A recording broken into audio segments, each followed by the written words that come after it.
Krishna Krishna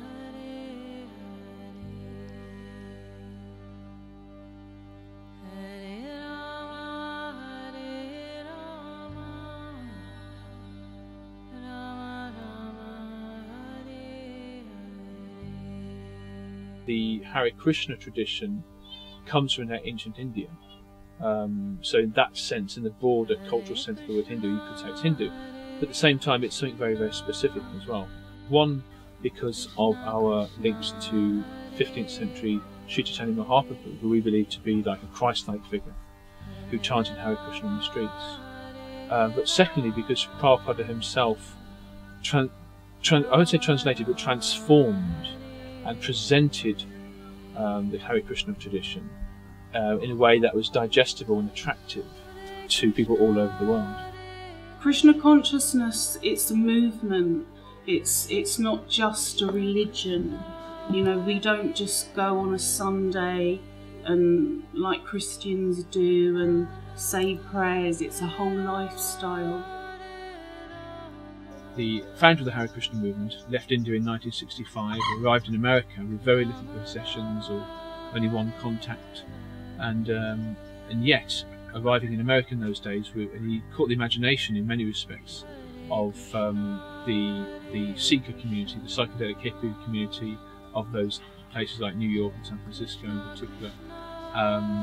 It was in the days when karma was king and it was fashionable, and there was young people joining in their thousands. And at that time, it was, you know, the summer of love. So, you know, this tiny little Indian Swami, you know, they were like, wow, what's this? This is fantastic. And they were all taking LSD and smoking dope. And, you know, he could see that they were searching. So in the beginning, the movement was, it was very Western because it was, you know, hippies. And Prabhupada has a famous quote that he made the hippies into happies. And of course some of them did fall because, you know, Westerners weren't used to that way of life. But there are some devotees that are still here in the movement 40 years on. So it's a huge movement. The 60s and the 70s, it was largely kind of a monastic-based movement. 80s and 90s saw the growing participation of more of those original members getting married, having children, the next generation starting to appear, and of course the support from the Indian community and the participation of the Indian community. And that kind of trend has continued really to the point where we're becoming more and more mainstream, if you like, less esoteric probably. Swami Prabhupada, the founder of the Hare Krishna movement, he wanted to attract the attention of the Beatles, but it was actually, he was in America at the time actually, when some of his young American disciples, who were actually friends with a band, I can't remember the band they were called now, the Grateful Dead, I think they were, and they happened to tell them, oh, the Beatles are opening Apple Studios. So basically the Hare Krishnas basically got into the Apple Studios opening ceremony. But when George Harrison was also a seeker, and he'd also been to California, he'd been to Haight-Ashbury in San Francisco, and George was already a seeker by that time, and by that time they'd already come back from India with the Maharishi Mahesh Yogi. But George his search still continued. I think John Lennon had slowed down a little bit, and Paul McCartney had become a vegetarian but wasn't going to go any further than that. But George wanted more, so when he saw this young Hare Krishna American guy in the Apple Studios, he kind of said, hey, I've always wanted to meet you people, you know. And of course, though, he gave him a present. He gave a present to George, and it was a nice cake with an apple on it, and so on. So this relationship began to build to the point where George Harrison produced records for the movement. He produced singles. Actually, the very first temple was in Berry Place, which is around the corner from Soho Square, and then they moved into Soho, the Soho Temple, and that was opposite Apple Records, where the Beatles management was. So that the Beatles would hear, you know, the chanting, and they were like, what's that all about? And they were all kind of interested, but it was George Harrison that really took to the movement. And if it wasn't for George, we wouldn't be here today, because he purchased this land for Prabhupada. And George, he was married to a lady called Patty Boyd at the time, who was a very beautiful woman, but she did not like the whole Eastern culture at all.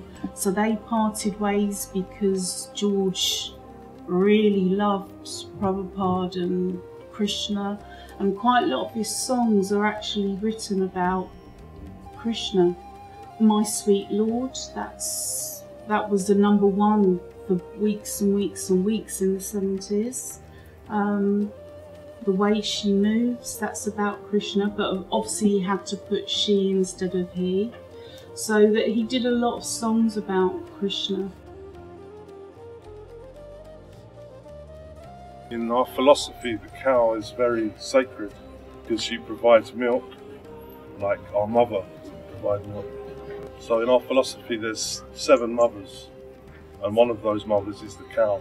Like we have our natural mother, the nurse is a mother, the Mother Earth is another mother, the wife of the guru or teacher, she's a mother.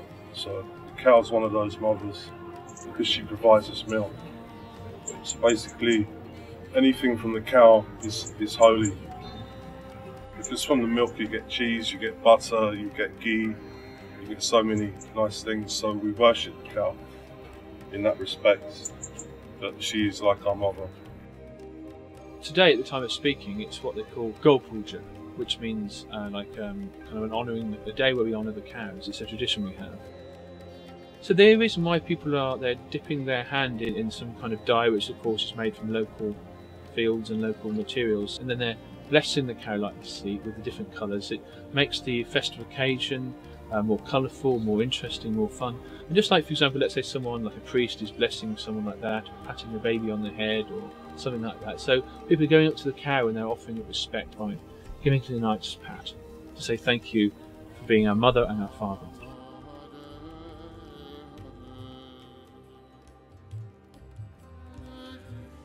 So we're actually famous really for chanting the Hare Krishna Maha mantra, which we say is a great mantra of deliverance. Man is a Sanskrit word meaning mind, and tra means to free. So together means to free the mind or to liberate the mind to a more spiritual system. We believe that when you say the sound vibration of the mantra, that takes you closer to Krishna. And our aim is to get off the wheel of samsara and not come back as a human or an animal, but go straight back to Godhead. Basically, it's like a prayer to God. Hare means the female energy of God. Krishna means the all-attractive one, and Rama means the all-enjoyer.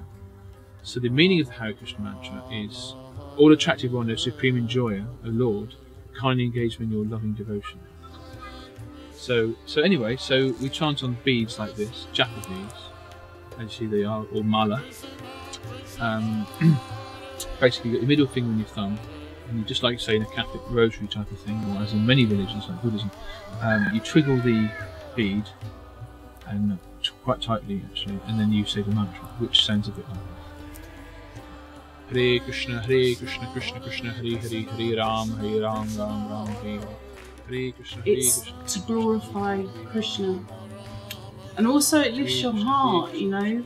I mean, when we're in London and we're doing kirtan, even if people aren't quite sure what's going on, they're fascinated and they will look, and that, you know, you see people change, and then they'll start singing along even if they've never heard, you know, the words before. So kirtan, you know, we do kirtan 3 times a day here. So what this chanting Hare Krishna, it's basically like, it's like having Krishna's mobile phone number, or his Skype ID, or his twittering Krishna or something like that. So you're able to communicate with him, but it's just a spiritual language which he responds to. Well, most actually, he doesn't need us to communicate with him, but we need him more than he needs us. So it awakens the soul. It tears away the layers that is actually around our soul. Like this body, in some respects, is like a tumour that is surrounding the soul. So we need the soul to be able to see again. It's gone from being quite a tight-knit community to a much wider community, and it's got its pros and cons.